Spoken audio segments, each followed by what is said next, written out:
boy, it's about to get plum wild. Ladies and gentlemen, welcome back to another episode of the Plum Wild podcast. It's Wednesday, December 6th. I'm Nathan Waddell, and as always, I'm joined by my best friend, Damian Kiefer. Howdy. Good morning, chat. Tonight's episode is yet again presented by Cody Williams Design.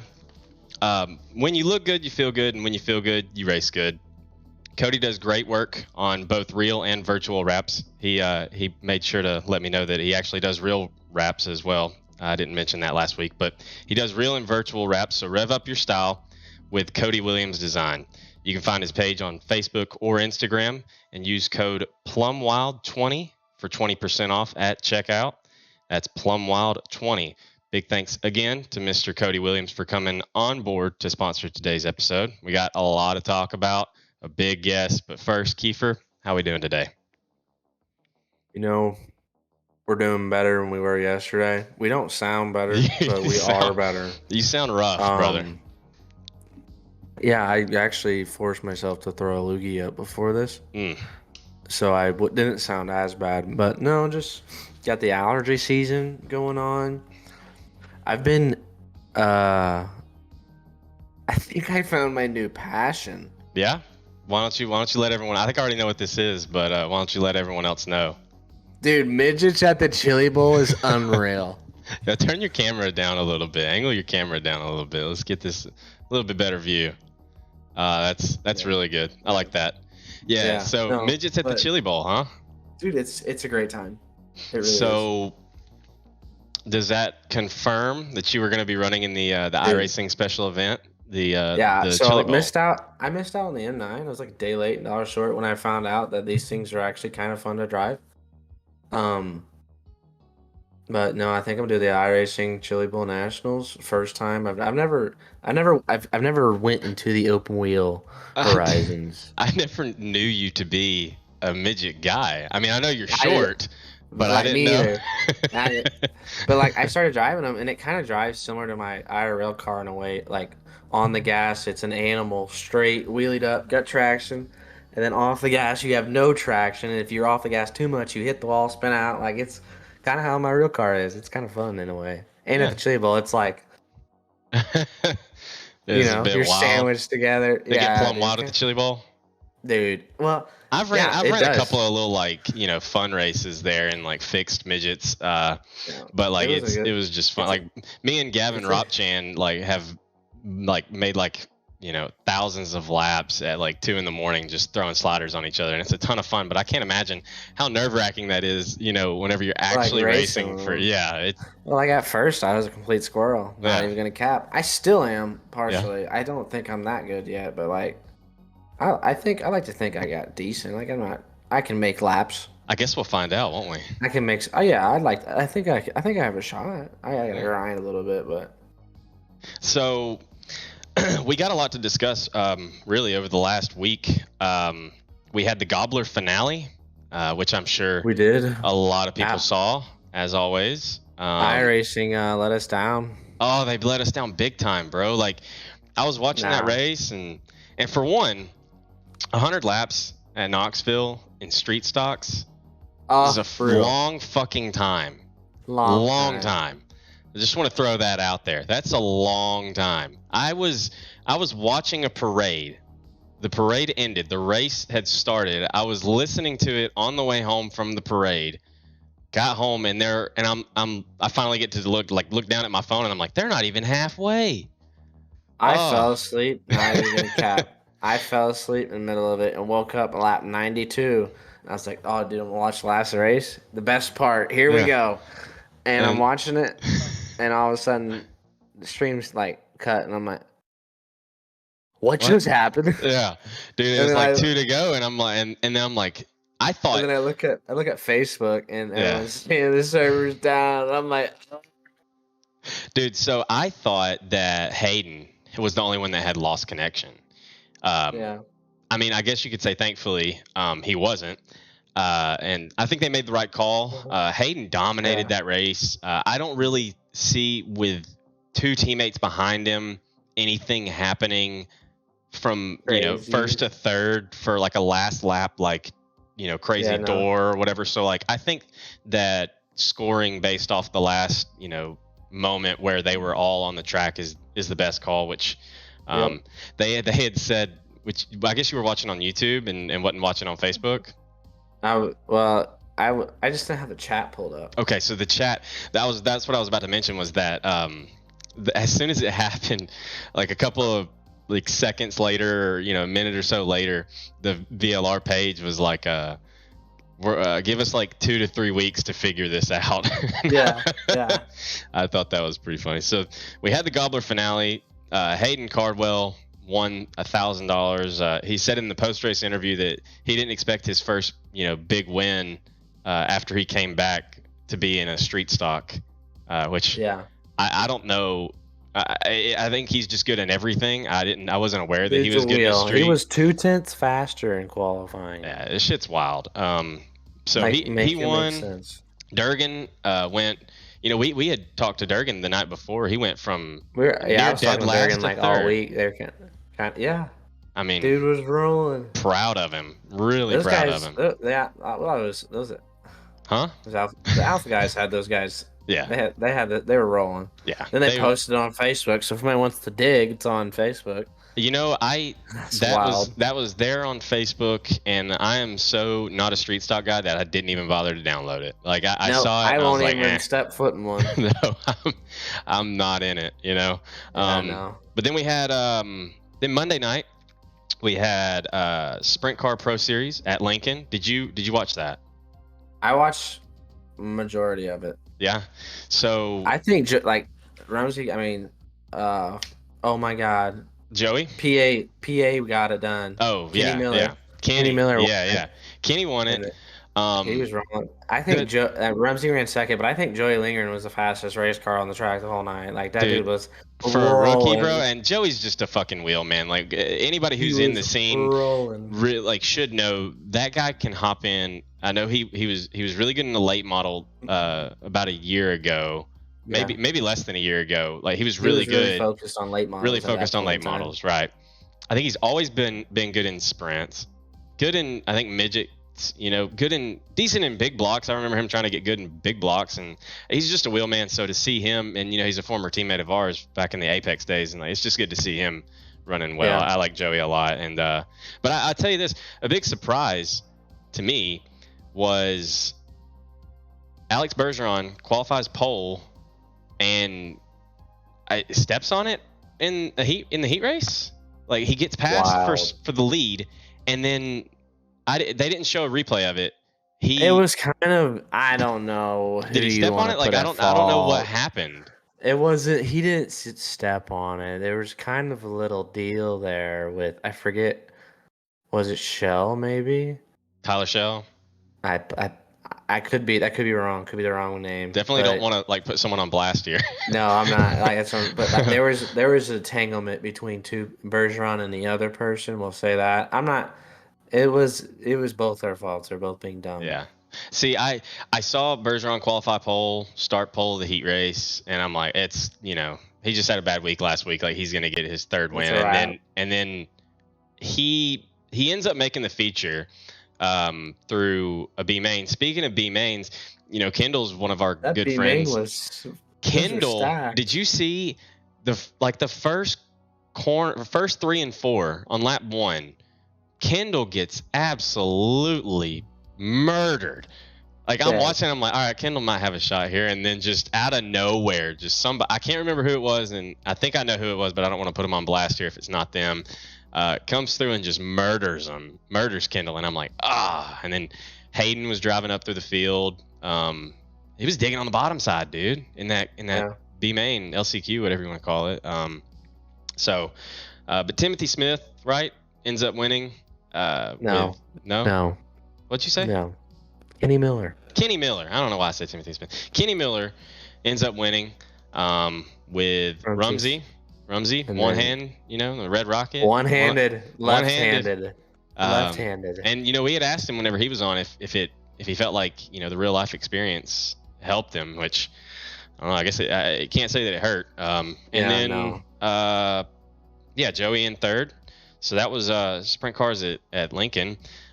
Recently, I streamed. I think Saturday night. You missed out on a banger time, Among Us. I heard it in. Yeah, I think I messaged you.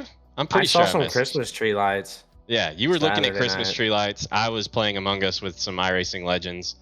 That was a fun time. The streams have been really popping off recently, so thank you all to have tuned in for those outside of the podcast, streams.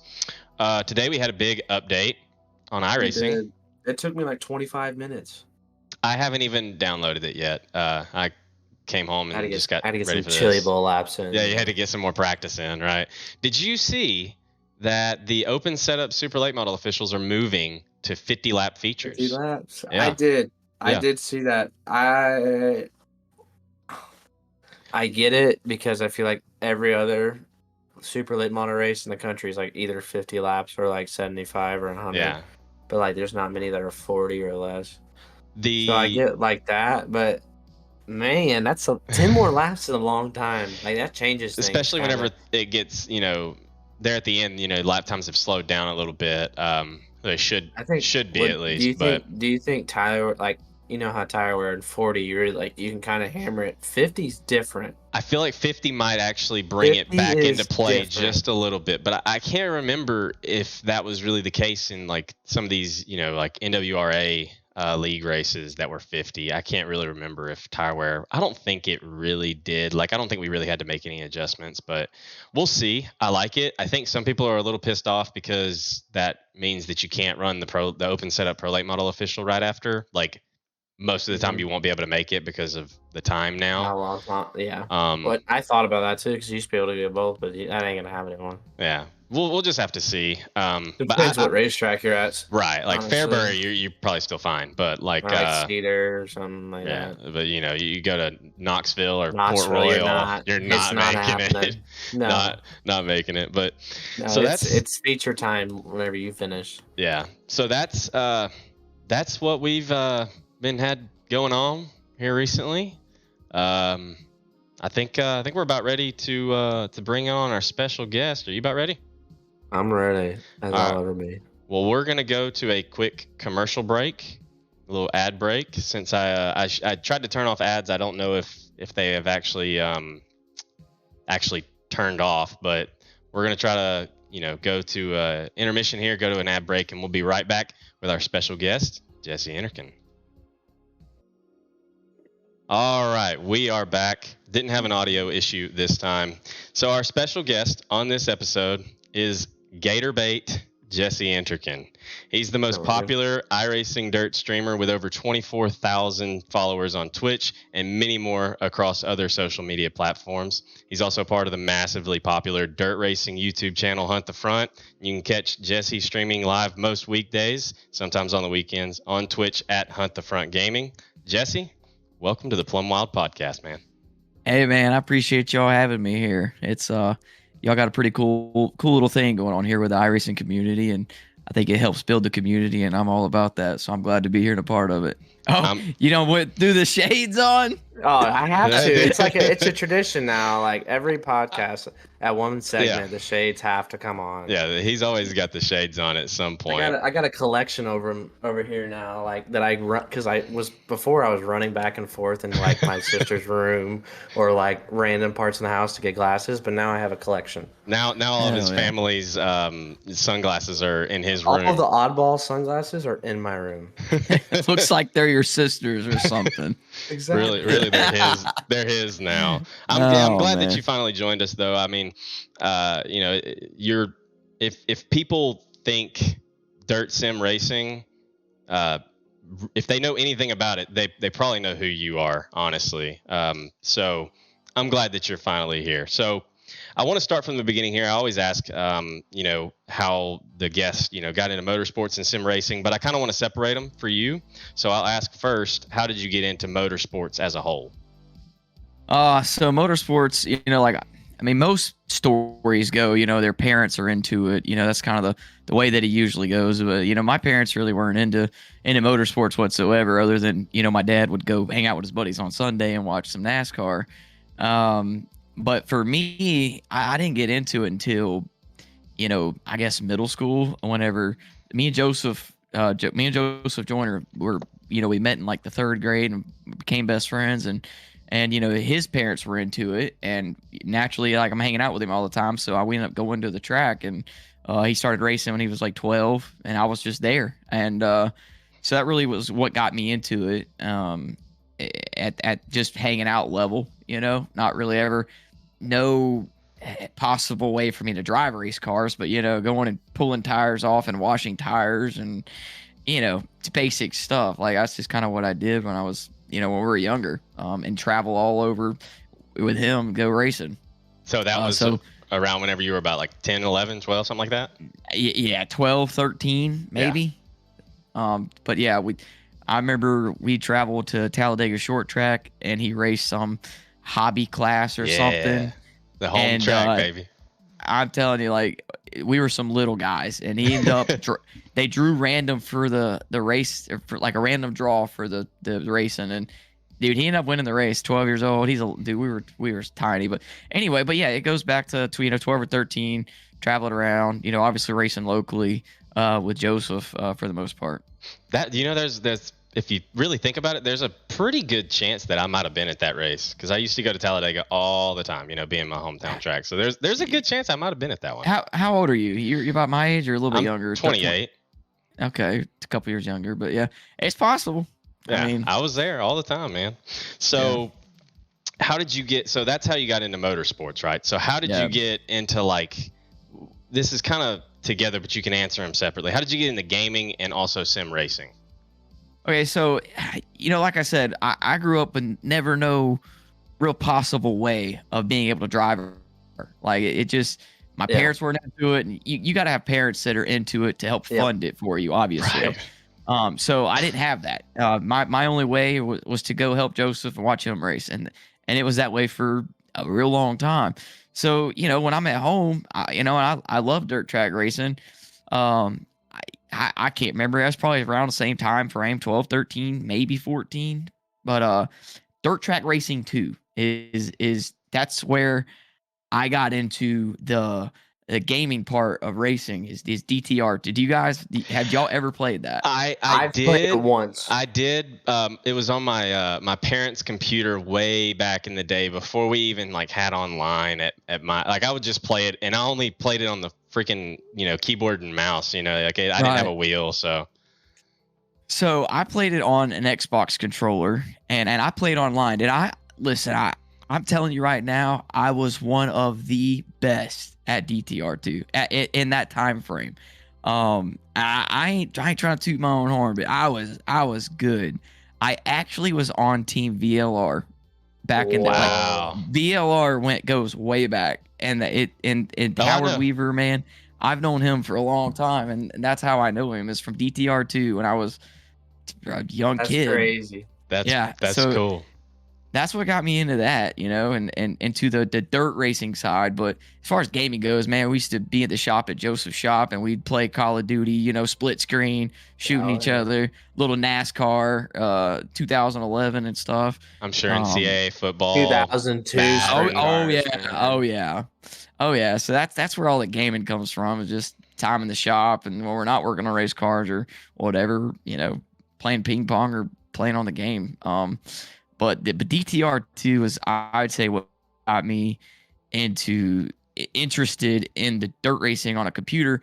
And dude, like I said, there was never a way for me to ever drive a car. That was my out. That was my way of driving a car. That's what I always say, is that, like, I may never get the chance. So, like, iRacing is the best thing that I've got, Absolutely. And obviously iRacing is leaps and bounds, from DTR2. Yeah. I actually never really got into R Factor. I heard it was really good, and it was better than DTR2. I never experienced R Factor as well. I've never tried it. I went from DTR2 to iRacing. So whenever iRacing came out with dirt, I got it. Like, that was it. I went and got it. You were, that was my way. On there immediately, kind of thing. Like, pretty much. As soon as I was able to have my own house and afford a computer to do it, pretty much. Yeah. Roughly, like, I'm curious about the timeline, just for future questions. When would you say you did start on iRacing? I'm gonna go look. I actually don't know. I'm gonna go check my account right now because doesn't it tell you on your It account? will. It will, yeah. Yeah. Okay, let me If you go just to my check profile, I believe. Yeah. okay, man. I'm from 2017. It's crazy to think, but like that's when I started subscribing. Yeah, That's what let's my see. profile says as well, but I never ran a race until 2020 because I didn't have a wheel and pedals. I got the account and then I was like, I'm gonna get a PC too, and then that fell All through, right. and then I finally got one. March 30th, 2017. Wow, so you Yeah. have been on for a long time. Pretty much When majority did of their when did it come out? Do you? I end of think sometime 2016. in in that Okay, time so period. yeah, so it was pretty soon. I was on it right after it came Mhm. out. So you've been on Yeah. a while. So that's Yeah. good to know for future questions. But I have one that kind of goes back a little bit. It's a dumb question, but I just want to know: do you remember meeting me at your autograph signing in Bristol in 2021 at the Dirt man. Nationals? I know you met a lot of people, but Dude, I remember it. Of course, I was that remember it. was 2021 the first time they did it, Bristol? Yes. Okay, that was the most people I've ever met in my life at the racetrack. I'll be honest with you, Waddell. I only remember meeting you at Talladega. That's fine. It's not. It's I not an don't recall insult. that It's one. not an insult at all.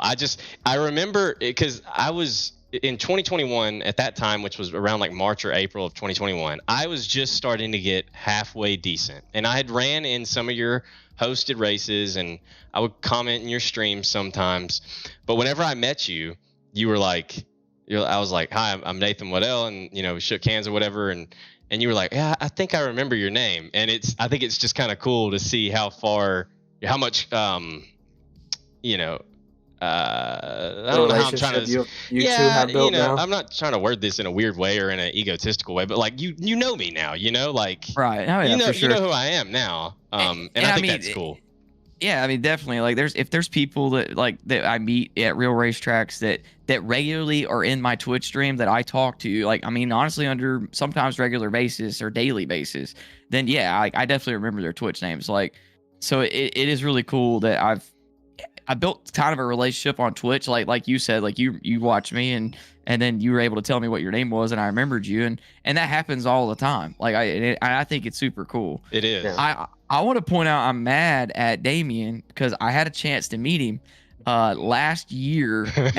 Rod wasn't ready, and it was only his dad. Like I thought he was going to be there with his dad, and so I go over to their pit area, and he's not there. It's just his dad. I would like to point out, I met Kiefer's dad last weekend for the first time ever, and if you would have with this man, you would have basically met Kiefer or Damien if you would have talked to his dad, because they're basically the same person. When my dad's like in a happy-go-lucky mood, he's like identical. We're both dumb. We need to get the Hunt the Front series gets modified races. I'd come run down. The Front series is super late model racing though. I know, but like I gotta modify. Get a late model, man. Get your dad's or something. He drove his dad's actually. I did. So next question. So as I mentioned, I wasn't really around whenever you first started, both in iRacing and in your stream, like whenever you first started iRacing and whenever you first started streaming. So I wasn't around for that. Whenever I did start paying attention to all that, you were already a pretty big streamer, the biggest dirt sim streamer. So I'm curious, what did your numbers look like whenever you first started streaming, or YouTube videos or whatever? And when did your streaming numbers really start to pick up? And kind of the same question for your skill level. So I'd say like, okay, so Hunt the Front was established and started, and then I kind of became a name of Hunt the Front. People recognize me from videos, and like we didn't know where Hunt the Front was going or anything, but I was like, I asked them guys, I'm like, hey, can I start a YouTube channel and just try to just do something? And they're like, yeah, whatever. So we kind of talked about it. It's like, but you got to find, your own little niche. You can't just come to the track and video the same thing we're videoing. Right, I'm like, okay. Right. And I like I was already into iRacing, and I'm like, there's a pretty big community there, I felt like. And I'm like, okay. So I set up a GoPro started shooting videos. This was the dumbest, most cringiest thing I might have ever done. I've seen these videos, I think. It's cringy, man. Set a GoPro up right here, videoing my screen while I'm, wheeling on iRacing or whatever. And, dude, it just got a crazy amount of views, like 40,000 views, like 50,000 views. And that was just a video, wow. Right? That was just a video, not a live stream. Yeah. Just a video, just a video upload. And then I showed Jonathan. Jonathan's like, dude, this is your thing. Like this is your thing. And so I kept doing that a little bit. And then someone commented on one of my videos and said, I think you would be great on Twitch. You need to do live streaming on Twitch. I think you would be successful. And I had no idea what Twitch was. I didn't even know live streaming was even really like, a thing. So I went live. I don't know when my first upload was for iRacing content, but I went live my first time January 13th, 2020. And I just think that I nailed it. As y'all know, COVID hit about 3 months later. Right then. And so, but my first stream, to answer your question, I think I had 7 viewers, maybe 14 max concurrent viewers at the time. And so it's like, I started at the bottom, like everybody else, because it's super hard to get people to move from different platforms, whether it's from get people to come from Facebook to here, get people to come from YouTube to Twitch. It's super hard to cross platform. So like anything else, I just kept doing it, tried to get better at it and get comfortable doing it, and eventually the numbers did start growing. And I'd say by March, I'm like, dude, I went to work, I had a regular real career job I was planning on doing my whole life. And I told them, I'm like, yo, I'm going to try to quit this place. Yeah. They're like, haha. They a bunch of old men, they, old timers, old ways. And they just kind of laughed at me. Yeah. But dude, July 2020, I quit. My last day was the last day of June. So I would say COVID, the combination of COVID and just a natural dirt track racing audience from YouTube, it just meshed together to make a successful combination for Twitch. So that actually leads into one of the questions that I have, and that is, were you always? Well, I don't feel like you were always looking, especially early, but were you always wanting to reach a point where becoming a full-time streamer became a possibility? And was there a certain moment or number you were waiting on to make that decision? Dude, that's a good question. I mean, obviously, quitting my job means I have to have a complete financial security and to pay my bills. By the way, I'm not asking for a dollar figure. I'm asking more of like a viewer figure or sub count or something like that. No, I'm with you. I know. But like I said, and just looking at, you got to have so many amount of viewers to be able to just contribute just a little bit. You're not asking someone to give you $5,000 every time they show up or anything. It just takes it. I have this thing. It says it takes an army, it takes a nation, it takes HTF Nation. It literally does. If everybody could just do a little bit, and it made a dream come true for me. And I don't know if anybody will ever know how thankful I am for that. But no, I don't know. Like I was getting 100, 150, maybe 200 viewers, and at times it really blew up to 400. But at that point, I'm like, I think I can do this. And then I had a lot of viewers. They're just cheering me on, and it's like a leap of faith. I mean, honestly, I didn't have numbers, and I'm just like, yeah, I'm going for that. Like it's just like I seen my revenue, and it's like, okay, that definitely replaces what I'm making at the water company. So yeah. Hell, I'm gonna give it a shot and hope that it works. Like it was seriously a leap of faith, and I'm thankful for that opportunity to do Absolutely. that. I'm gonna clip that and send that to my wife, because that's what I want to do too. It's a grind. I know it's a grind. Well, of course, I'm sure yours is a much bigger grind. All things considered, but yeah, I mean, I think that's anyone who's ever tried streaming and has been able to do it and actually stick with it, whether their viewer count is good or bad. I think everyone wants to, that person always wants to do it full time. If they can make a living out of doing that. So that's the dream. And and I'm happy for you that you're able to do that. So my next question is, I feel like you were sort of a pioneer for dirt sim streamers. You know, there's more now, right? But Oh yeah. does streaming come natural to you now, or were there things that you had to adjust to or learn from someone else to become a better streamer? And also, what's the biggest lesson you've learned about streaming? You know, no, I mean, at first it's awkward. You know, you're sitting there.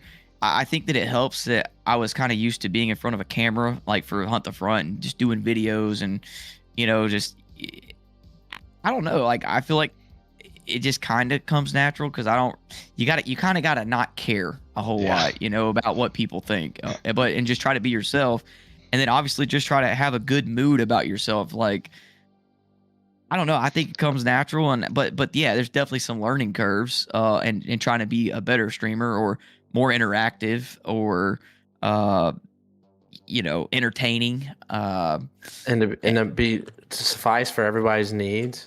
Yeah, and it's I don't know. I as far as being a pioneer though, you know, I did look into it after the dude told me I should go to Twitch, so I came to Twitch, kind of looked around, and I was like, there's nobody streaming dirt. There was one, and I remember his name's Bigsy. That was like the only dirt streamer. And all he, you don't know him? I don't. Kiefer, I know he's a sprint car guy. Yeah. So I'm like, man, there's really nobody. And you know, he had a decent viewership, 20, 30 viewers, something like that. I don't remember exactly. Never I'm like, crazy, but like, yeah, he was like the only guy to watch. But he was doing okay. And I'm like, I could do that, man. Like, I'm like, I could do that. And I hope, and my whole goal was like, I could bring all these people that don't know anything about iRacing. Maybe I could bring them here and we build something, you know, and I ultimately think that I did bring a lot of people to iRacing and they're still iRacing today. It's true. I mean, like literally word for word, like what you said is true. And that's kind of what I thought about whenever I wanted to start streaming was like, there's Jesse and a couple others, and I think I could do it better than those couple others. Like I don't know if I could be as good as Jesse is, either on the track or as a entertainer. Hey, Jesse wrecks me at Eldora. That's funny. Man, I wreck everybody. I mean, hey, you and Dez were getting into it last night. I saw that, but that was so funny. Honestly, Dez is I love Dez. But yeah, so like that was kind of like what went into it for me was I was like, man, you know, I think Jesse needs some competition here. You know, like I think I could do it too, and hopefully not piss him off by trying. But open world, man, it's America. Yeah, do whatever you want. But that was what you said is entirely true. That like there's not a lot of competition really. There was none really for you except for one or two. It's also kind of hard, I feel like, on the dirt side of things, though. It's a very small. It's a small niche. That's the main thing. The ceiling is only so high for dirt racing. Yeah, yes, exactly. And then you have to like almost expand your horizons to get all of the like. It's hard because you're like for you guys, you're late model guys, or like modified big block, but you're not like. You guys like it's hard to get in the open wheel world too because like the dirt side of things kind of like separated more than it. Oh yeah, it got clicks. There's clicks in the dirt world, you know. Yes, yeah, it's like everybody's got their clicks, but the dirt world is really bad compared to the asphalt world. Yeah. Well, it's stupid because we're already a small enough community, you know, of dirt racing fans. So it's like, you know. And I've been loving these midgets, dude. That's all I gotta say. They're fun. I think that I think Kyle Larson is trying to, you know, him going from sprint cars to kind of, you know, being good in late models. I feel like he's kind of connecting that a little bit, you know, that he's intertwining the two where there's a huge disconnect there, or there was between sprint car racing of any sort and then, you know, stock car racing, late model racing, you know, or whatever. So I think he's doing good for the sport by crossing over and doing some dirt late model stuff. Well, and I think it helps like just bring respect. Like even like we struggle with it. I feel like on the iRacing side of things sometimes, like the sprint car guys and the late model guys, like those guys are at your level over there, and it's like the same thing. It's the same thing, just on iRacing. Like, But like I hate the sprint car guys, and I don't know why. Like, just get a car that in our starts yourself. blood. Dude, Like, just I get a will. car that We're starts yourself, you know? prejudiced. I don't know. On iRacing, I refuse to race sprint cars. I don't. I No. just can't. See? I just don't do it. There's an example just of it don't right do there. it. He just doesn't like it. Yeah, It that's just how doesn't, I you like it. probably don't even watch the That's Sprint me. Car Pro Series. Oh no, I don't. Yeah, there it is. No. So, no, Yeah, it's I wouldn't watch it if I didn't like if the boys were in it, or yeah. we weren't talking about it on the podcast. I wouldn't watch it either. Like, sprint cars, just I'm a late model man. Like, late models are where it's at. I'm Yeah, sorry. exactly. Give So me some wheels, give me some fenders. Let's bang the boards. yeah. Let's start our own car. Basically, it's like Kiefer's basically saying that he can't run a sprint car. That's why he doesn't. That's why he doesn't like them. I think the late model guys are also terrified of the sprint car too. I Like, hopped in one and I'm terrified. I think like low key we're all like the late model guys are just terrified of it. But like the sprint car guys, if they like realistically, the only one that's coming in and doing like and winning is Larson. Like that dude's insane. But those other guys, like it's a totally different sport and totally different style. And I like it's respectable now though too. Yeah. So you've been around for a long time, like we've said, on iRacing Dirt. And this is a question that I've asked before to other guests, but I'm curious because you've been around so long. What era of iRacing Dirt overall has been the most fun, in your opinion? Like, you know, through all the builds and everything, like, you know. So, you know, obviously it's groundbreaking to have tire wear now. Like that, I think that's the biggest thing that iRacing has been missing for so long. So that's just a huge step forward. Like, is it perfect? No. Like, I don't think that it's perfect. But just the fact that we have it, I think that is a just giant leap forward. And I'm gonna say that right now is the best era. They came out with it the first time, and it was way too excessive. Like the very first release, way too excessive. Now I think they're reeling it in. They're getting it better. Is it perfect? No. You're right. And I think that now's the best era. We lack tracks. I think that's a given, and that's our complaint all the time is we don't have enough tracks.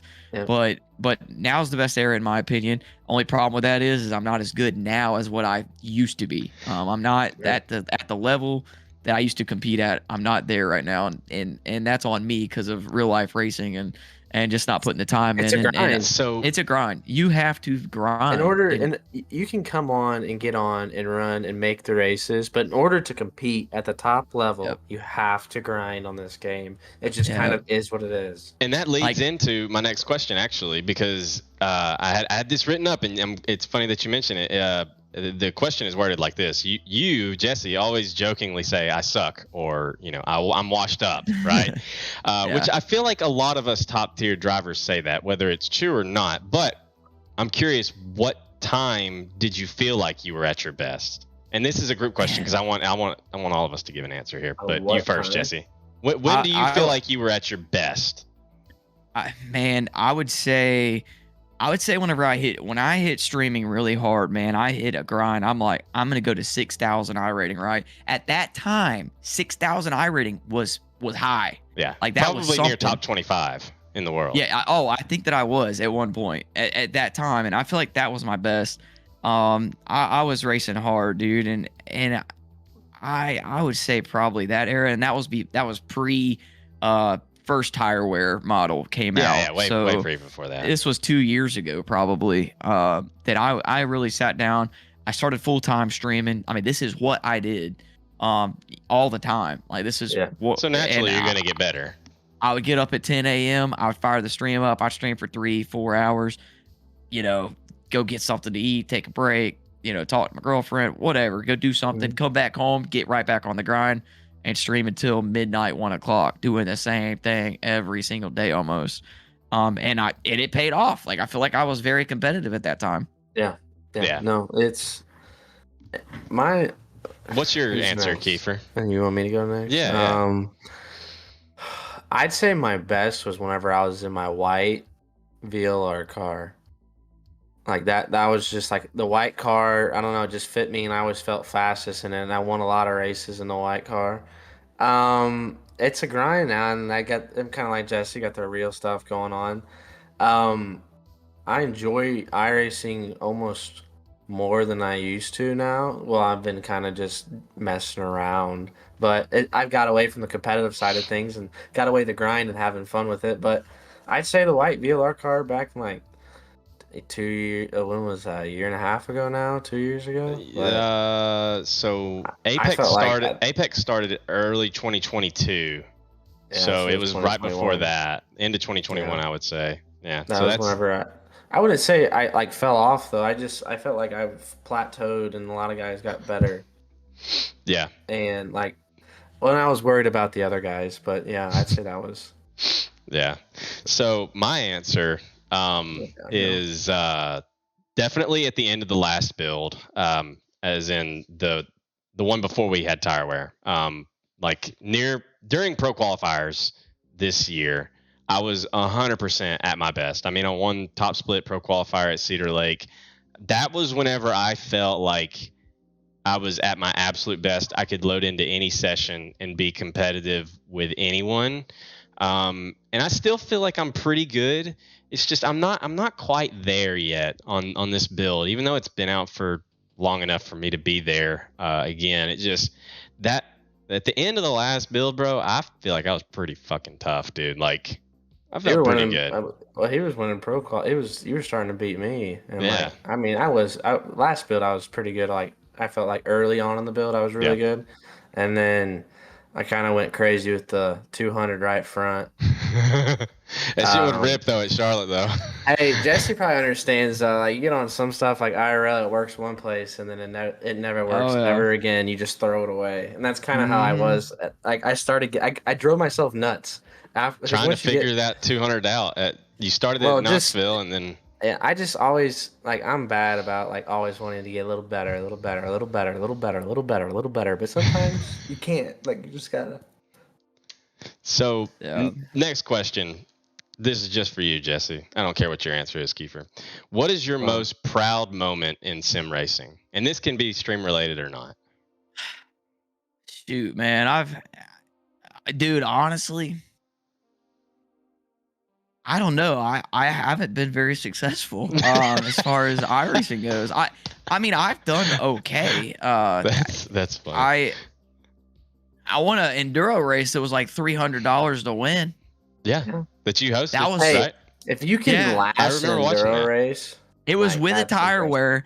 Listen to this. This is during the tire wear model.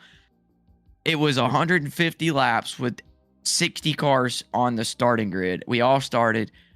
I won $300. The dude leading the race blew out a right rear with like 5 to go. I remember seeing that. I was 3 laps down, ran him down, and ended up winning. I That's don't know, wild. man. I really struggle with just putting in time here lately, and I feel like if I did, I'd be more successful. But I do know that I have the setups that's capable of running up front, like that's proven.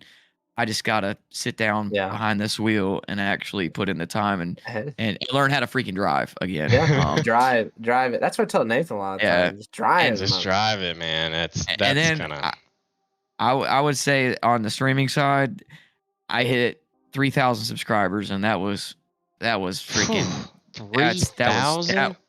that was huge. When Yep. did you? Yeah. I'm just It kidding. I was don't remember. it When was was that?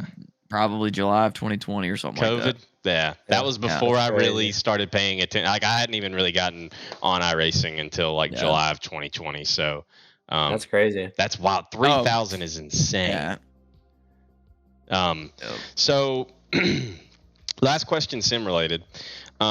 Setting goals is what drives us to keep improving. So with that being said, what is your next sim racing goal and your next streaming goal? So sim racing, that's an interesting question because I am about to. So okay, it's a couple things. I'm just now getting into like you. I hosted a race the other night, which I'm disappointed in your guest show. Y'all didn't cover the Frosty Friday Showdown. You talked about all these other races. You didn't talk about my race. I'm disappointed in you, Waddell. You were freaking there. Well, was that before or Hey, after I had already? I wasn't there. You Was it can't This already go was there. announced? Friday.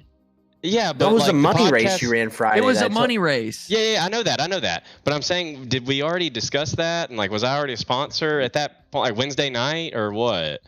I feel like I was, but I might have just. I It don't might have know. slipped my mind. I can't. I I don't know. apologize. I apologize. So That's on me. two things. Send it to me. Sim racing, I would like to. Obviously, I need to put some more time in and get the speed that I know that Majula State Speed Shop setups have. I need to get the good out of them. I'm lacking on my part. I'm holding the steering wheel, and just get a little bit better. And I plan on doing that definitely 2024. I'm planning on putting a little bit of a grind on and getting better. Another thing is race promotion. I'm really enjoying putting on these money races. VLR does I mean, they're top tier. I mean, that's why they get 120 sellouts on every race they put on, Yep. or sell out, series racing. I would like to just be someone else that iRacers trust to put on a big race. Like, and it's hard to do because you're asking people to send you money and then them trust you that you're not just going to bend them over and screw them. And it's online, and it's not like on real life where you can see the person you're handing the money. So it's a lot different. I'm trying to build the trust and relationships, or so to speak, with iRacers that when they send me $20 or whatever. See, here's my thing: I can't guarantee a $10,000 purse. Like, my format, or how I'm doing it is I have a spreadsheet. Yeah. I take a percentage out and I feel like I'm doing it very fairly. I'm taking a percentage out that covers my PayPal fees, a percentage out that helps pay for the server, my admin, broadcast, all that. And I feel like it's I'll tell you, like, I think it's just a respectable percentage. Everything else goes to purse. And if I can get some sponsorships to come in, which I usually do, a few $100s or whatever it might be from just good people on Twitch, then I put that through the purse. And we're racing for more money than what the entry fees are at the end of the day. Right. So I feel like I'm doing right by it. And I just want to be able to put on a little bit bigger races. Right. Maybe entry fees be $25. Last one was $15. That's the most I ever did. Maybe the next one's a little bit more or whatever. And so put on some big races, money races. People, respect me as a promoter and just trust me, and just put on the best races that I can. And then other than that, as far as sim racing, I actually have some pretty big news that I'm really looking forward to. The floor is yours. Kind of end the 2023 season and really get rolling for 2024 is this is the official announcement publicly of HTF SimSport. I'm starting my own HTF SimSport racing team on iRacing. Oh, wow. There we go. Wow. So news to all. Yeah. Can we get some details on that or what? Well, are we still ironing that out? Still got to iron out and getting some things. I will say that real thankful for Majula State Speed Shop. So we are going to be HTF Sim Sports team. But we are going to be, wheeling a Majula State Speed Shop setups. I think that they've proven they speak for themselves, and that's just what we're going to be rolling with. And a big thanks to Majula State Speed Shop and them guys, Blake and Evan, Chris. They do a really good job at marketing, and they do a good job at proving to win races. Yeah, I agree. Yeah, and so you heard it here, Heard it here first, folks. HTF Sim Sports new team. Yep. Coming. So that's really cool. I'm sure you'll have thousands of people DMing you to join your team. So I already sent them to him. So it's going to be a pretty small team. So it ain't going to be, hey Jesse, can I join your team? And the answer is going to probably be no. So it's going to be very carefully selected and very, very limited spots. So I have a few guys in mind, but nothing's hard up and confirmed yet. Yeah. I'm curious, what's the this is gonna sound like an asshole question. What's the goal? What's the benefit of joining the HTF team? Is it the sets, or is it is there something that? So I'm just curious. You gotta talk to Jesse. So I just think that it's just people that you get along with. You want a very competitive team. You want people that are fast. You want a competitive team and people that you just enjoy gaming with. Whether, I don't know, sometimes it might even go outside of iRacing. Maybe it's somebody I'm going to play Warzone with. Just people that you like hanging out with. Yeah. There's very few people that I just get in Discord and chat with. And so just people that just fit. You know what I mean? They just fit. And it's just friends kind of that come together and play iRacing or whatever. But there's and obviously try to build and get better at iRacing together. I think there's benefits in that, than just sitting here playing iRacing by yourself and and just hoping to get better. Yeah, and everybody's a team player, and there's so many, like, I like just like everybody on iRacing is like, we're so different from one another, even though we're all like the same thing. Like me and Nathan both we both play iRacing all the time, but like me and Nathan we are similar, but we're not the same person. So like everyone's different, and he's got a different style of racing, and you got a different style of racing, and I have a different style, and you got to find the guys that work with you and who you can communicate with, and Exactly. who you can talk to and have a conversation with is my biggest thing. That's Like, exactly right. if we can't have a conversation, this is like just in general me. Dude, there's You so gotta many be able people to conversate, man. I can't even talk to half the people. 90% of the people on iRacing, you just can't even. I can't even talk to them. No. What do you mean by that? Like sometimes they're just immature kids, and that they can't help it the way that it is. Yeah. Or sometimes they're just very toxic people. Yeah. Like on iRacing, like what we don't see, like on the real side, like from the real side of racing, what we don't see is just like the stuff like they say online nowadays just gets is outlandish, and like how some people drive, but it is getting a little better. There's our logo right there. HTF Sim Sports. How about that? Slick. That does look very slick. Was that That's AI awesome. made? I'm looking forward to it. Dude, honestly, this is something I've wanted to do, and that's another thing. It's just something I've wanted to do, or I've talked about doing for probably 2 years. Yeah. And I've just never done it. And another thing is, I've never been a part of a team on iRacing. My last team was Team VLR on DTR2 20 dadgum years ago or something. So I'm just looking forward to it. A full retirement. It's something fresh. It's something that I'm getting excited. You know, you always sometimes need that little kick to get excited about iRacing again. You know, because you go in these little slumps, and you know it can get old, or you're struggling, or you know, and it's just sometimes you just need that little pick me up to get you excited and fired up about getting back into iRacing. And honestly, that's the benefit for this HTF Sim Sport for me. That's it's got me kind of fired up to get better. Yeah. Good deal. Good deal. That's awesome. So, switching to real racing now. I got a couple questions about the real racing stuff. Oh, by the way, shout out to CFM by JDM for that logo. John Darby, man, he's the GOAT. He's the best rap guy. And he designed your real rap. Dude, he did. Well, see, that wasn't the plan. I just was like, man, I want something different on iRacing. Just, man, throw me something cool and throw a gator on it, because let's just see what it looks like. Dude, we went back and forth. I'm kind of nitpicky a little bit. He'll probably tell you that. But, dude, we came up with this thing, and I'm like, that is solid. I showed the other HTF guys, and they're like, dude, we should put that on your car. I'm like, yeah, let's do it. And I made sure that Darby was good with it. And he's like, oh, hell yeah, man. Like, I would love for you to do that. So it worked out, and it's been super cool to work with Darby and get these graphics and cars. And he's just he's good at what he does. That's what I'll say. Yeah, for sure. So you've got some real dirt late model experience under your belt now in 602s, 604s, and the occasional super race. So I've got to ask you, I'm sorry, but I've just got to ask you the question that everyone wants the answer to. How close is iRacing to the real thing in your opinion? I know. I can't not ask it, you know? No, and you'll get asked this tomorrow in your next stream, or whatever your next stream is. You'll just get asked it again, but I got to have it. Dude, when I started this stream and told you, like, I was someone that grew up that I was never going to have a chance to drive a race car, and doing iRacing, it's just the closest you're going to get. It is the absolute closest. And if you're one of those people that you're probably never going to get a shot at it, and that you really enjoy this, it is damn close enough.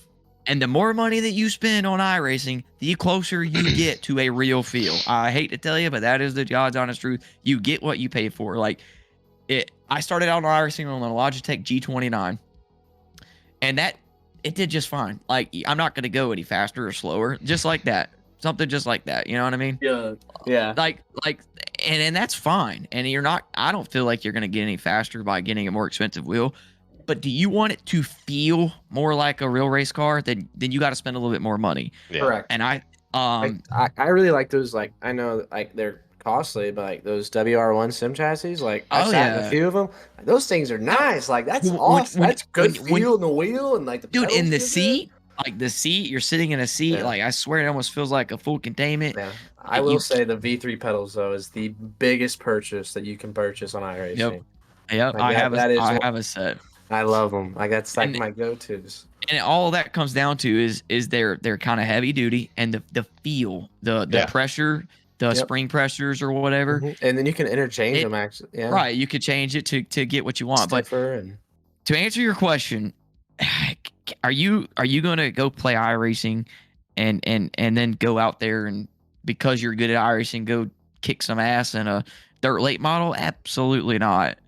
But I will say that I think it gives you good ideas of race etiquette. You know, like I don't mean you're gonna be able to drive the car, but I think in your mind, like I think it helped me personally, Yep. is race etiquette because there's things that would be happening, especially when I was racing 602s, like my first year really getting into racing. Like someone throws a slide job, like I know what I What need to to do. do Right. because of Yep. iRacing. So I think that iRacing does help a lot of things. I think you still got to learn and have a good natural talent of driving race cars in real life. But it's as close as you're gonna get to driving a real race car, and the more improvements that iRacing does, like example tire wear, Everywhere. Yep. it gets you that much closer to that real life deal. But it's close. It's close enough for me to be satisfied playing Yeah. iRacing. The same here. And- Same here. Like I always said, it scratches the itch. Yeah, and honestly, that's why there's so many real life racers that play iRacing. Because I personally I've been racing the midgets lately, and like just how my car drives and handles, I feel like the wheel inputs are getting really close to what we Yeah. would do IRL. You're not. Mhm. I mean, No. some guys don't have the wheel range that I run a lot of. I turn the wheel a lot. I'm just weird. It's just Yeah. I like it natural feeling in a way where you're steering it. And I run Yeah. a lot of force feedback, where a lot of guys run a small map range, little force feedback. But it's kind of like what you're saying there, and like I think the wheel feel is getting a lot closer to what we do IRL. The throttle control helps a lot, in my opinion. I It think does, yes and it does. no. The throttle, it's gotten better, with Yep. track state and throttle. Before Yes. it was overkill, in my Right. opinion. Yes.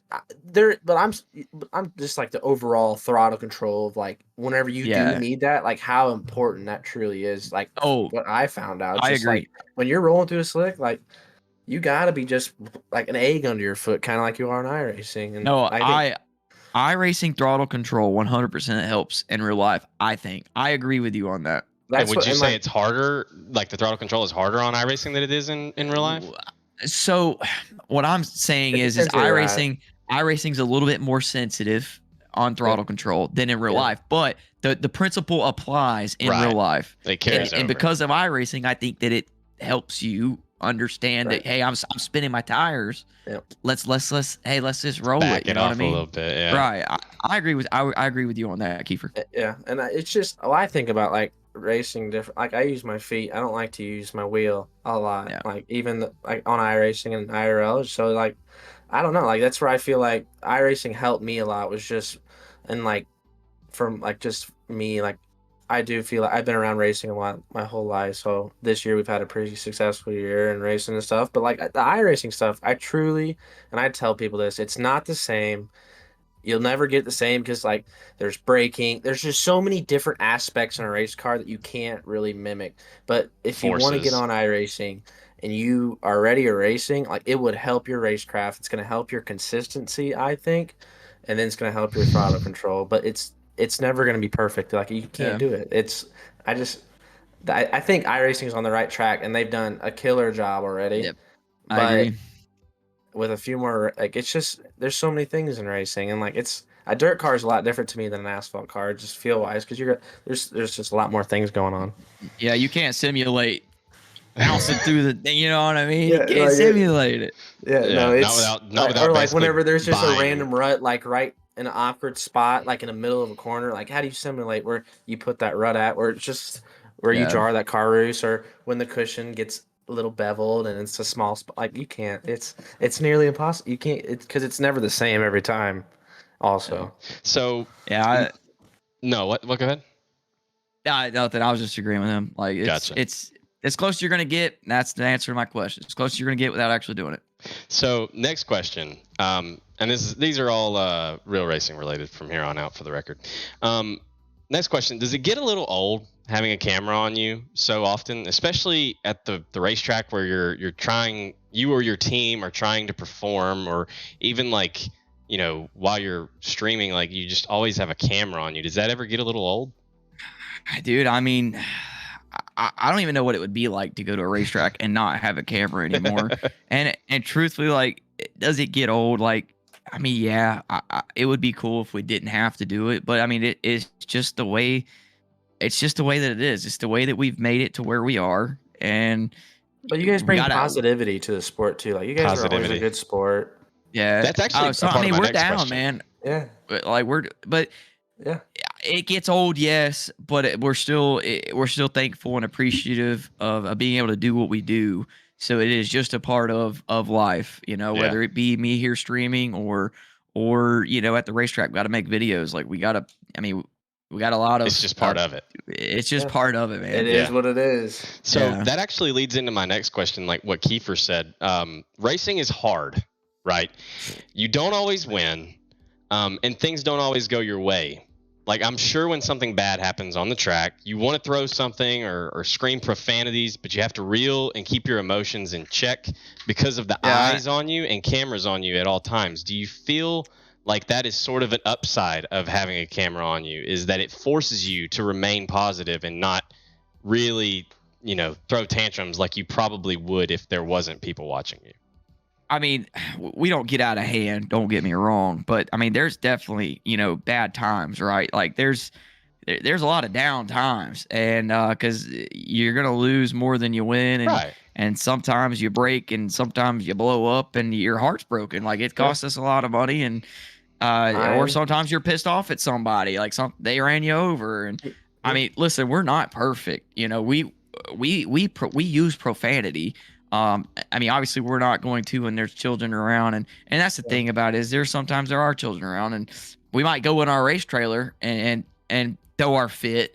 But you know, the thing about a camera is it might be on, but they're edited. You know, the videos get edited, and we use what is family oriented, because there is so many kids that do watch us.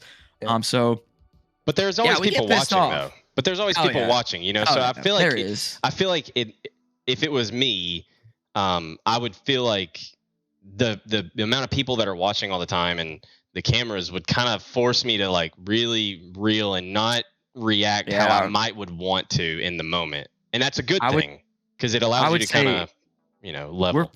We're probably on better behavior nowadays since Hunt the Front than what we were pre-Hunt the Front, I would say. But we're still not perfect, and hey man, you know, this racing stuff, you can't be like, even on iRacing, like you can't be perfect. No. You simply cannot be perfect. You're gonna like, it's racing. It is what it is. People, like what we were saying. People say I'm really clean, and I've had my moments. You know, it's just part of it. Yeah, I have a lot of those moments on iRacing. Jesse, like, well, I just vividly remember this. I'm never gonna let him live it down. He probably done forgot about it. But do you remember the Nova race? We were in a heat race. Oh, wait, I ran you over. This man was like 8 links back and slid me from Jesus. No, I personally messaged you. You did. I was like, dude, because it was your money race too. I think you hosted or something. I killed Kiefer. I killed him. Oh, like, shit. I don't like. I'm the like. See, like some people like they'd be like upset. Like I was like I didn't care. Like But yes, that was one thing. I have to always give you shit about. And I was like, remember that time that you just like didn't even like. It was just straight line. That might have been the worst I've ever wrecked someone in a higher level race. That was terrible. And was it? I felt like a clown. And what exactly happened to the best person? Because like I didn't. I was leading the. I had a second. I probably had a second lead. Couldn't have happened to someone nicer. He was in second, and he ran a slider, and I was running like the middle, like a cut, elbow, or like either middle or cut down. Yeah. You know, so you enter on the marbles, Nathan. He's defending himself now. I'm just telling you, line. Dude, he ran it was my fault. It was my fault. But he ran a slider, and he ran it in deep, and he just killed my left rear and just completely spun me out and flipped me. And I couldn't even cross the line. And this It was at the end of the bad. race? Last lap. Oh no, I've never heard this Yeah. story. That's I was gonna start on the pole. I It got was qualified bad. pole. I was gonna start on the pole. This money rate. Yeah. I that's drove rough. back to the field and I think I ended up third. But Yeah, that was bad. That's Man, rough, Jesse. I don't even know. I think I let off. I don't even think I finished the race. I think I felt so bad. yeah, I That you don't just even- yeah. lock the brakes up. I just stopped. Lightning McQueen, I feel locking like the brakes Chet- up before the line. Chat got mad at me. They're like, "Why didn't you just finish the race?" I'm like, "Man, I feel like an idiot." You just man. felt Like, I so can't do bad it. that the Can't only do thing you it. could think Yeah. of is to do that. But I would like to add one thing about your comment about just like the camera, like about you on all times. But I just feel like in racing, like I know it may be just me, but like I feel like there's a camera on all racers at all times. Like we feel like we are always being watched at all times. I In mean, a you way. are technically. There's people all in the stands Like watching us. and that's how like I look at it. Like you guys get a lot more attention than I do. Like it's just you guys have a lot more great things going on, and It's a but lot like of pressure. it's a lot of pressure, and like It's a lot of pressure. I still feel pressure, and I don't even have that many people around me. Like, and it's just, I don't know. I feel like every racer has pressure, where you guys Yeah. have like extreme pressure, which makes it difficult for you guys to, and like the racing thing, it's Yeah. to balance it all out. It's hard. I definitely feel like I have a lot of pressure, like, cause I'm pretty new. Like Yep. I'm not a veteran race car driver. Like I've raced probably 125 races in my entire life. Mm-hmm. So me trying to like learn and try to get good. It's hard because like I don't know. People expect greatness. I don't know. Yeah. I don't know. They just do, do. and it like we expect greatness for ourselves as like race car drivers, from Yeah. sim to online to just all aspects of it. It's hard, like, and like we want that, and to get that, like the grind and just how much work it takes, and you Yeah. guys put like even on the sim, you put in a lot of work, you grind pays off. You guys grinded a lot with the YouTube stuff, and I can only imagine the time that you guys put in at the start of it and the grind It- and how long it's a process, man. It takes a lot, doing what we do. Like there's like one guy that his whole job is to video and edit those videos, and that is a full-time job doing what he does. I believe it. Absolutely. So it just takes a lot of us to do what we have accomplished, I guess. Yeah. Next question. Speaking of distractions, sort of. You and Hunt the Front crew are essentially celebrities in the dirt racing world. In the dirt racing world, Yeah. especially whenever you go to your local tracks. So how long did it take you to adjust to having to sign autographs and take pictures with people whenever you're trying to work on the car or get yourself ready for a race? Like, how long did that take? I still haven't adjusted to that because I get mad about that sometimes. If people like, I would Like too, whenever though, I roll up to your honestly, and I trailer get to it. talk to you about coming on the Yeah, I get podcast. I mean, there's just a right time. Like if we're sitting there with the car running, about to go qualify, that ain't the time. Yeah. That ain't the time. But people that it's every time that's when they walk up though. And then when we're assholes, they're like, "Wow, at the front's terrible." Then they go make a post on Facebook how shitty we were to them. It's like, oh.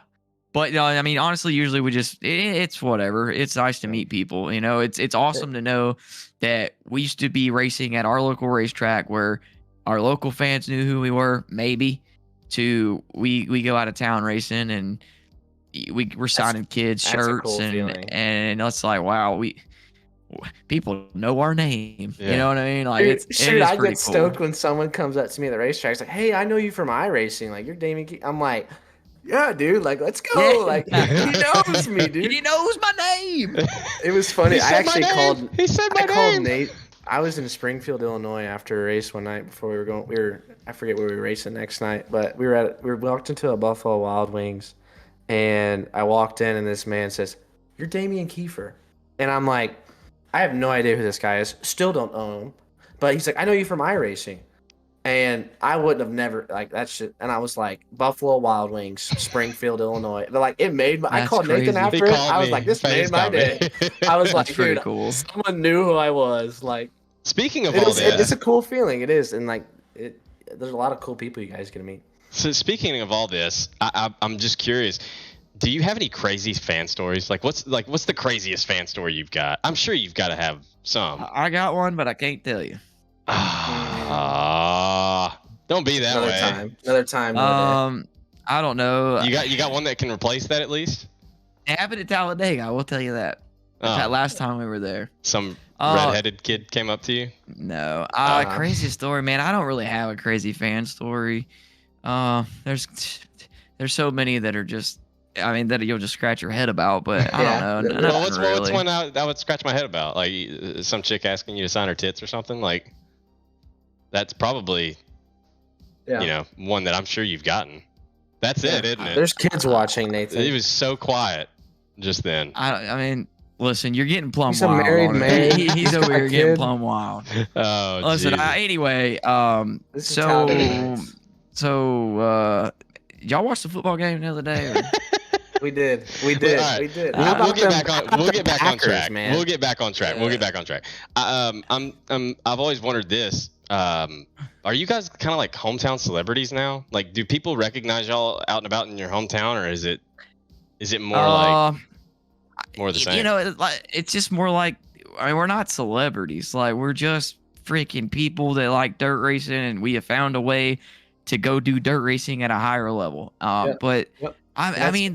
Sure, if we go to the steakhouse, like if someone that happens to go to the dirt track locally or is in there and they know who we are, but it ain't like we're Taylor Swift walking in, and you know what I mean? Like, it ain't nothing like that. I think Kenny Wallace said it best in one of his Facebook or YouTube videos. Actually, I saw recently back about talking about like the same thing you're saying. It's it's just we just dirt race. We're just dudes. We're just dudes. It's back to what we talked about earlier as far as dirt on iRacing, or dirt in general. The ceiling is only so high. Not everybody knows about it or gives a crap about it. Right. Like how many? Like I got Nate. Well, Nathan made the comment the other day. He's like, I needed to make a racing page, but I'm just a dude.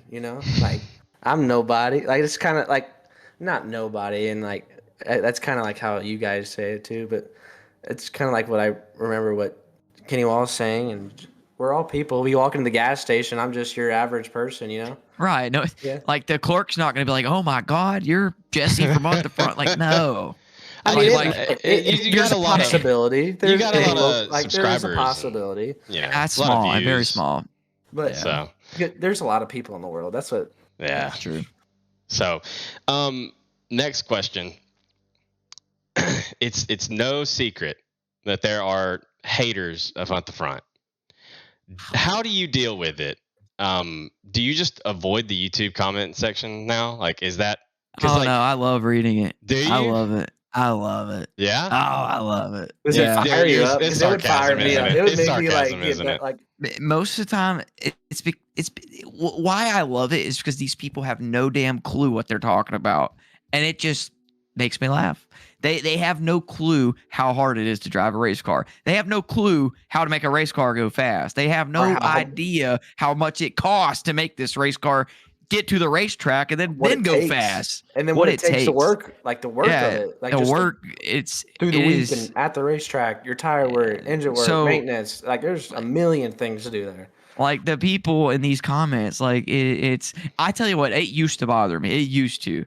But the more that it's like, these people actually have don't know. No idea. They have no idea. But we get upset about it, but like they really don't. They don't know. They don't. They are racing fans that have no idea about racing other than them sitting in the grandstands watching them go around the track. That's all they know about racing. Yeah. And it's not their fault, but like it's not their fault. But they make the comment. But they make the comment. They still put that comment out there. Do the rest of the Hunt the Front guys, your Hunt the Front crew, do they have the same sentiment towards the hate comments or what? Yeah, I mean, we, sometimes if one's really good, we'll say, hey, did y'all see the comment? The guy said, well, if they're like, no, I didn't see that, then you'll go get it and read it. And it's like, but whatever. At the end of the day, it takes people to watch our YouTube videos to make us successful. So whether they're there to comment, to tell us we're dumbasses or we don't know what we're doing, it doesn't matter as long as they're there. We Yep. don't care. Love me or hate me. They still Love us, watch. hate us, watch They the still video. commented. Yeah. Yeah, I get that. because there's more good people that watch Oh, our yeah. videos than bad. Oh yeah, Yep. And even it's still overwhelmingly positive, but it is kind of and funny. Like there's Yeah. people that hate on it, and like the shit that they comment, I'm just like, But what the hell? but they're still there. They're still there. Yep. And that's what matters. But the good ones outweigh the bad ones. Has there been a comment in recent memory that has actually helped you guys in any way? Like, is that ever happened? Really? Nothing. No. Nothing. No, not really. Not really. I figured that there was there a might be comment on one. YouTube that helped me. There was one comment on YouTube that helped me. That was in December of 2019. The guy told me I should go stream on Twitch. That's the only one in all of them. and he's became my friend. I've met him, his dad, his sister. That's awesome, actually. He's up there from the Fairbury racetrack area. And that one guy, it changed my life. I feel like that his comment. So yeah, that is a good comment that I've. That's actually been helpful. So yes, looking ahead, next weekend, not this weekend, but next weekend, you guys will be going to the Gateway Dirt Nationals for the first time. What's the expectations going into the dome, and how excited are you for that? Because I went for the first time last year, and it was awesome. You're gonna be disappointed in me, but You're not going. You're not going. Oh. I'm not gonna make it. I have a family vacation with my Bethany, my girlfriend, our baby, obviously Bristol, and her dad and sisters. We're a little family vacation in the mountains, and it just so happens to be on that week, and that's when they scheduled it. So I would kind of look like a not so good dad boyfriend if I'm like, y'all have fun. On our kid's first vacation, I'm gonna go to the dome. Yeah. I don't get me wrong. I hate that I'm missing the dome. I'd like to be there, but it's just and there's some other things that I need to get Bethany back home to work on Christmas merch orders because everyone else is going to be at the dome. So she, like me and her, can come home Friday and she can work on merch. There's other things, but I'm excited about the dome. I'm not going to be there. I'm super excited, ready to go watch it.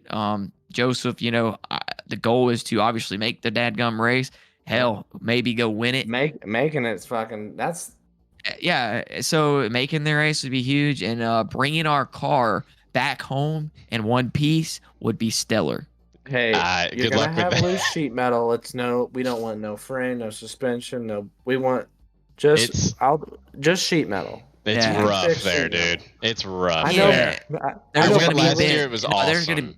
There's gonna be bit spindles, A-arms, uppers, lowers, door bars, probably decks, wheels, spoilers, decks bumpers. ripped off. Yeah, it's a fun time. Yeah, it looks like it's fun. It is because it's like old school. Like what I remember, like I grew up racing. I don't know if you remember the Hell Tour, like OG Hell Tour, like Shannon Babb. Whenever he used to dominate him and Moyer, but I remember like that's how like the racing used to be, beating and banging back in the old Rayburn days. Yeah. You're staying up all night mixing the body. That's kind of just old school racing, I feel like, and I think that's why everybody kind of likes it. Yeah. So for sure. What's your final couple questions here? What's your real racing schedule looking like for next year, if you can say anything of it, and what are your goals for next year's real racing? So ultimately, like in a perfect world, if things go just right, and we have the funding to do it or whatever, in a perfect situation, we would have we'd have 3 super late model cars that are in the shop pretty much ready to go. Joseph having 2, and then I would have 1. In a perfect scenario, when a good race comes up that's like, hey man, that'd be a good race for Jesse to go race super, or both of us to go race or whatever, then we'd have a super there for me to do that. Then we'd have 1 crate car there that we could either throw Joseph's skins on or my skin on and go race the crate car. I think that would be an ideal perfect scenario as long as things go right, and the funding's there to do it. Because man, super late model racing, it just costs a lot. Yeah, it does. Yeah. So that would be racing it. in general is just kind of getting crazy. It kind of is. I know it's a sore subject, but yeah. So final question here, and this is a group question. I always like to end it with a group question. What track do you want to see in iRacing next, and why is it Talladega Short Track? All right, what's the answer? The track that I think that deserves to be on iRacing is a track in Florida. Is it All Tech? Really? it is East Bay. Yeah. Yeah. And for multiple reasons. It's a really good racetrack, and it's about to disappear forever. Yeah. That's mine. Well, my next one, I'm gonna say it. I just raced there. 411. That track is neat. 411 is neat. That's we've where been I there went and met him. once. That's where It I is went and met neat, him. dude. It's a dope Yeah. track. I hated it the first few laps. Like I was like, this is the most awkwardest, weirdest racetrack I've ever experienced. But It's weird. Slick. The corner's kind of goofy. Well, it's got like just I haven't raced on it, but I've been there, and it's like It is wild to race on. But it's like huge bank in it. I feel like, You but it's enter on slick none. as hell. It is the slickest racetrack I've ever been on. You enter on like no banking, and then it gains banking as you go through the corner. Yeah. And then if you're on the bottom, there's like no banking, and it's slick. Like it is nice. But the corners are just shaped so weird. I love it. Like it was just fun.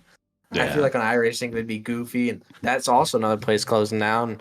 They got one more race, and it's shutting its doors. I heard some rumors I heard some rumors that might be kind of a marketing ploy. Yeah, the drivers' meeting, they mentioned something about it because he's like, "You guys really don't know what we're doing here." And I don't know. You never know. Yeah. My answer is either Gateway. If they could somehow scan Gateway, I would love to have that one on It'd there. be like just the so Chili Bowl. I'm about to say, just go run the Chili Bowl, but just so man. we don't have to run the Chili Bowl like in the late model. I feel like it'd be different enough. Or go run Kern, the mini track at Kern. Yeah. A legit answer is probably Sonoya. I think Sonoya would probably be a really good one to have on there. Sonoya's pretty good. It's just I just like that track. It's a good track. It looks really. I feel like it would translate really well to iRacing, personally. It'd be you like know what? Big and wide I-55. I was thinking it'd be more like a linear-ish type. Yeah, but I feel like it would less race banking, better right? than linear. Right, I would hope so. Okay, I'm disappointed in Lanier. It used to race. I thought Lanier used to race really good pre-updates. Yeah. Now it is shit. Yeah, it's one pretty lane. bad. It's always been that way in pro late models, in my experience. But supers, you could actually do in open supers. You could get out by the wall, and then you could obviously roll down in the bottom. I was in a UMP modified race the other day, and like the bottom was slick, and the middle was still pretty grip, but I was still on the bottom in linear. Like it was great. I was like, this is awesome. Linear's kind of disappointing right now, but so are you still racing at Buckshot this weekend, Jesse? Man, as long as it don't rain out. Okay. Yeah, I was gonna run the 604 for 1,500 to win. Try to knock out a W before the end of the year. Hell yeah, man. Well, Jesse, thank you so much for joining us here on the Plum Wild podcast. Good luck this weekend at Buckshot. And if you would like to thank anyone, here's your chance. Hey, just want to thank everybody for tuning in here on the Plum Wild podcast. I want to thank everybody from Hunt the Front Gaming. If you tuned in, really appreciate it. I want to thank Majula Say Speed Shop for keeping me fast behind the wheel, and I'm just real thankful for everything, honestly. So appreciate you guys for having me on this podcast. It's just been great, and I really enjoyed it. I was looking forward to it, and I had a lot of fun. So thanks for having me. Absolutely, Jesse. We appreciate you. We appreciate what you guys do for the sport of iRacing and sport of dirt racing. Well, that's the thing is like I feel like Hunt the Front kind of got dirt racing on YouTube kind of really getting rolling. the kids involved again, and the kids need to be involved. I wanted to get iRacing going, or like when I first started streaming to help that. And anyway, it just really worked out, and I'm glad that we're still here and doing it. And all right, I'm just getting long-winded.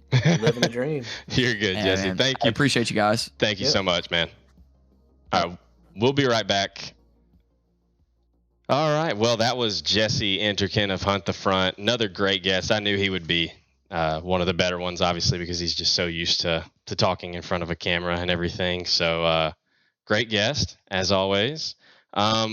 We got some stuff to look forward to. One thing I want to mention, Hannah, if you're watching this, tomorrow is our 4-year wedding anniversary. We're going to... you remembered?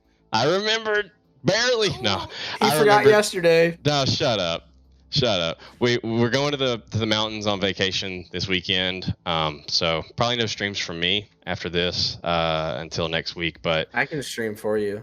you do not have my permission to do that. We got the throwback race tomorrow night that I was gonna run in. But then I realized it was my wedding anniversary. The wedding anniversary? Yeah. Mm-hmm. Are you still running in that? I'm not. No. You're not running in it? Well, there's a throwback race tomorrow night. If y'all haven't signed up yet, it's Mid-South Mafia is putting it on.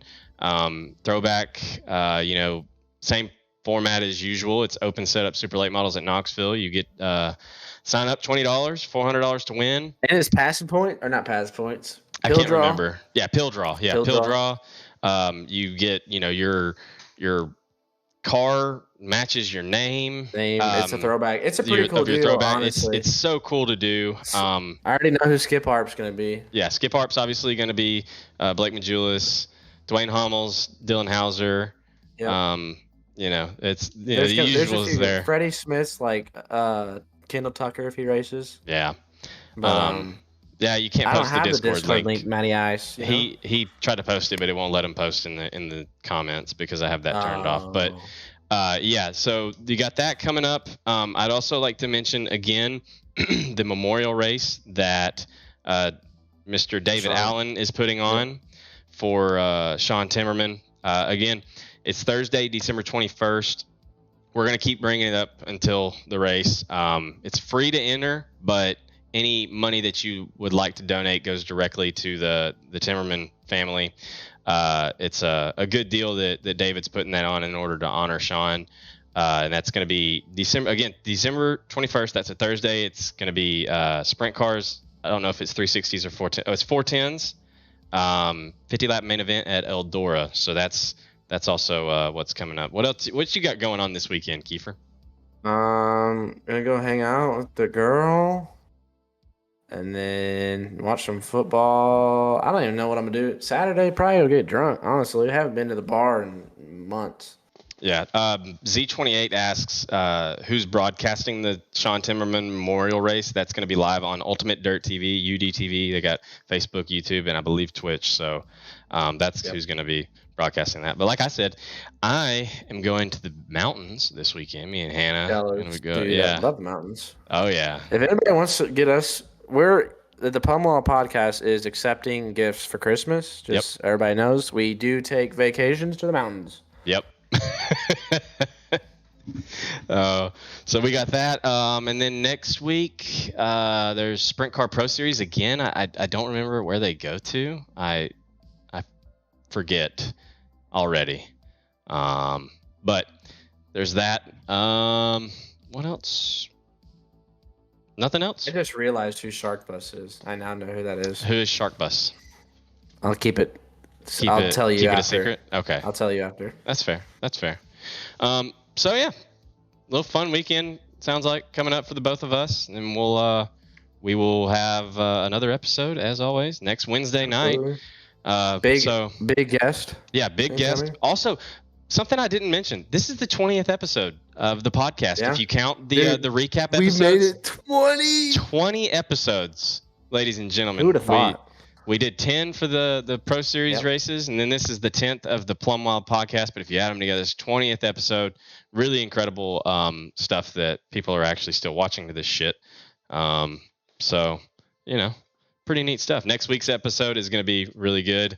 I feel like, we got a pretty big name guest coming up for next week. But that'll do it for this episode of the Plum Wild podcast.